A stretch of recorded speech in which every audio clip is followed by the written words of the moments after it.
इस वीडियो में हम सीबीएसई क्लास 10 साइंस के लेसन 6 के एनसीईआरटी एग्जाम्पलर में दिए गए जो ऑब्जेक्टिव टाइप क्वेश्चंस हैं, मल्टीपल चॉइस क्वेश्चंस हैं, उनका सॉल्यूशन देखेंगे।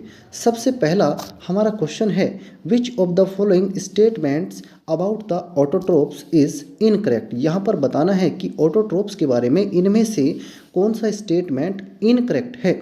ऑटोट्रोप्स को हम एक तरह से प्रोड्यूसर्स भी कहते हैं और ये जो हैं ये फूड चेन में ट्रोपिक लेवल में सबसे पहला जो ट्रोपिक लेवल होता है वो बनाते हैं। They synthesize carbohydrates from carbon dioxide and water in the presence of sunlight and chlorophyll. ये बात बिल्कुल सही है।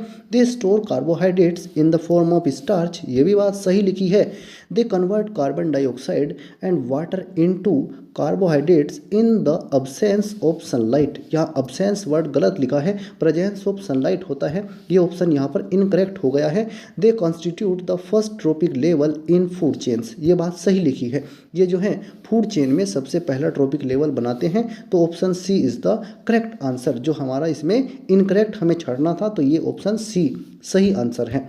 आगे देखते हैं, सेकंड क्वेश्चन है, in which of the following groups of organisms food material is broken down outside the body and absorb. ये बताना है कि इनमें से कौन से ऑर्गेनिज्म के ग्रुप में फूड को बॉडी से बाहर ही ब्रोकन डाउन कर दिया जाता है और उसके बाद फिर इसको एब्जॉर्ब किया जाता है। तो ऑप्शन देखिए, mushroom, green plants and amoeba. यहाँ पर जो ग्रीन प्लांट्स होते हैं ये तो अपना सिंथेसाइज कर लेते हैं, ये तो ऑटोट्रोप्स होते हैं। मशरूम बाहर ब्रोकन कर सकता है। एमीबा भी जो है फूड को अपनी बॉडी के अंदर लेकर के वो उसको तब डाइजेस्ट करता है, बाहर वो डाइजेस्ट नहीं करता है। ईस्ट है, मशरूम है, ब्रेड मोल्ड है। तो ये जो ऑप्शन है, option B, yeast, mushroom and bread mould, ये ऑप्शन सही है। ये तीनों ऑर्गेनिज्म बॉडी से बाहर ही फूड को डाइजेस्ट कर लेते हैं। बाकी आप जो है और दूसरे ऑप्शंस देखिए, जैसे पैरामीशियम है, अमीबा है और ये कैस्क्यूटा है। ये जो है फूड को, कैस्क्यूटा तो जो है ये पैरासाइट में आता है, पैरासाइटिक ग्रुप में आता है। ये तो अपना फूड जो है दूसरे ऑर्गेनिज्म से प्राप्त करते हैं। पैरामीशियम, अमीबा ये जो है होलोजोइक टाइप का न्यूट्रिशन दिखाते हैं।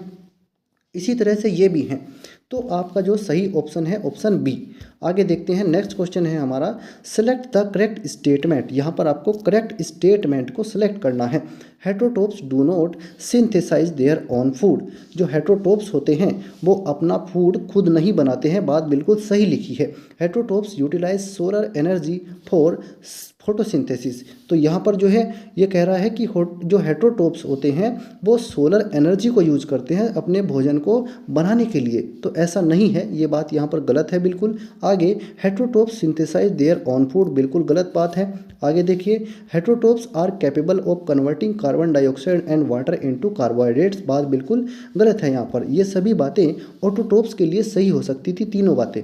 हेटरोट्रोप्स तो केवल अपना जो फूड होते हैं वो दूसरे ऑर्गेनिज्म से प्राप्त करते हैं, जैसे प्लांट से लेते हैं, दूसरे अन्य एनिमल्स जो होते हैं उनसे लेते हैं। तो हेटरोट्रोप्स ये सब नहीं कर सकते हैं। तो यहाँ पर हमारा बिल्कुल इसमें करेक्ट जो एक ही स्टेटमेंट है, heterotrophs do not synthesize their own food, यही हमारा ऑप्शन ए करेक्ट है। आगे देखते हैं, हम अपने नेक्स्ट क्वेश्चन की तरफ बढ़ते हैं। Which is the correct sequence of parts in human alimentary canal. तो जो ह्यूमन एलिमेंट्री कैनाल होती है उसका जो सीक्वेंस है, सबसे पहले माउथ होता है, फिर ईसोफेगस है, स्टमक है, स्मॉल इंटेस्टाइन है और लार्ज इंटेस्टाइन है। यही सही सीक्वेंस है। तो ऑप्शन डी में देखिए ये सही सीक्वेंस है। माउथ के बाद हमारा जो फूड है ईसोफेगस में पहुंचता है, फिर स्टमक में पहुंचता है, इसके बाद स्मॉल इंटेस्टाइन में, इसके बाद लार्ज इंटेस्टाइन में पहुंचता है। हमारे फूड का almost complete digestion small intestine में हो जाता है, ये बात भी आप याद रखेंगे। तो यहाँ पर ऑप्शन डी करेक्ट है। आगे देखते हैं, नेक्स्ट क्वेश्चन है, if salivary amylase is lacking in the saliva. अगर हमारी सलाइवा में सलाइवरी एमाइलेज एंजाइम की कमी हो रही है, which of the following events in the mouth cavity will be affected. तो इनमें से कौन सी जो एक्टिविटी है वो अफेक्ट हो जाएगी, कौन सी इवेंट अफेक्ट हो जाएगी। तो आप ये ध्यान रखेंगे, जो सलाइवरी एमाइलेज एंजाइम है ये स्टार्च का डाइजेशन करता है और स्टार्च का जो ब्रेकिंग डाउन होता है शुगर में, वो उसको तोड़ देता है, वही अफेक्ट होगा। तो ऑप्शन बी जो है करेक्ट आंसर है, starch breaking down into sugars. ये जो हमारी इवेंट है ये अफेक्ट हो जाएगी। आगे बढ़ते हैं, नेक्स्ट क्वेश्चन की तरफ देखते हैं। The inner lining of stomach is protected by one of the following from hydrochloric acid, choose the correct one.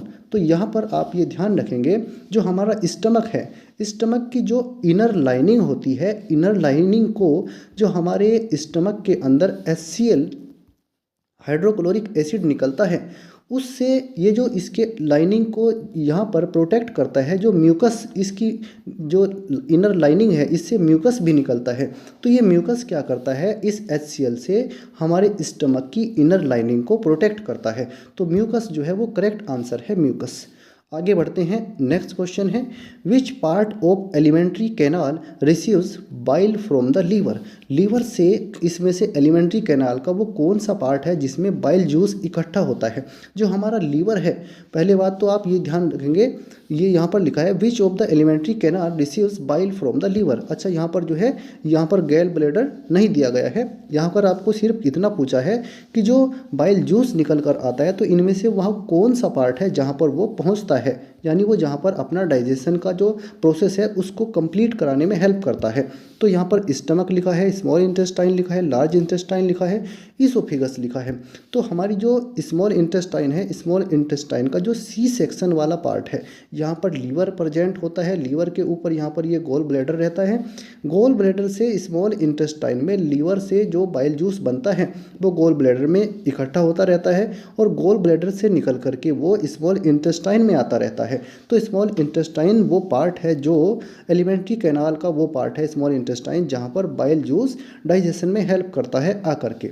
आपको ये भी याद रखना है, और ये बाइल जूस जो है फैट के डाइजेशन में हेल्प करता है। तो इसको आप याद रखेंगे, तो हमारा जो इसमें सही आंसर है स्मॉल इंटेस्टाइन। आगे देखते हैं, नेक्स्ट क्वेश्चन की तरफ बढ़ते हैं। A few drops of iodine solution were added to rice water. जहाँ पर आयोडीन सॉल्यूशन की बात आएगी, आप ये ध्यान रखेंगे, जहाँ पर आयोडीन सॉल्यूशन की बात आएगी तो आयोडीन सॉल्यूशन को स्टार्च के टेस्ट के लिए यूज किया जाता है।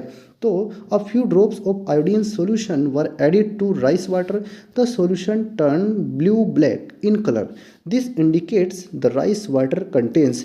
तो ये जो आयोडीन सॉल्यूशन जब राइस वाटर में डाला गया तो जो कलर हुआ है वाटर का वो ब्लू ब्लैक हो गया है। तो ये जो है स्टार्च की प्रेजेंस को दिखाता है। तो ऑप्शन डी हमारा करेक्ट आंसर है। स्टार्च के टेस्ट के लिए जो है आयोडीन सॉल्यूशन को यूज़ करते हैं।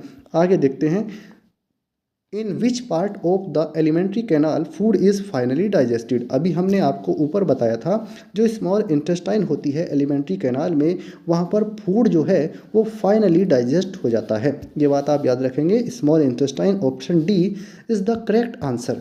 आगे देखते हैं, नेक्स्ट हमारा इसमें क्वेश्चन है, choose the function of the pancreatic juice from the following. पहले, trypsin digest proteins and lipase carbohydrates. Trypsin digest emulsified fats and lipase proteins. Trypsin and lipase digest fats, और इसके अलावा trypsin digest proteins and lipase emulsified fats. तो आप इसमें जब देखते हैं, आप ये याद रखेंगे, ट्रिप्सिन और हमारा लाइपेज, ये दो एंजाइम निकलते हैं हमारी जो पैंक्रियाज होती है उससे। तो पैंक्रियाज से जो ये दोनों एंजाइम निकलते हैं, पैंक्रियाटिक जूस ये होता है, इसके अंदर ये दोनों एंजाइम होते हैं। तो इनमें से जो ट्रिप्सिन एंजाइम होता है ये प्रोटीन का डाइजेशन कराता है, और जो इसमें लाइपेज एंजाइम होता है ये इमल्सिफाइड फैट्स का डाइजेशन कराता है। और फैट का इमल्सिफिकेशन होता है वो बाइल जूस से होता है, जो बाइल जूस निकल कर आता है लीवर से स्मॉल इंटेस्टाइन के अंदर, जहाँ सी सेक्शन रहता है वहाँ पर। तो वहाँ पर जो है फैट को इमल्सिफाई किया जाता है। ये बात आप याद रखेंगे। तो option D is the correct answer. तो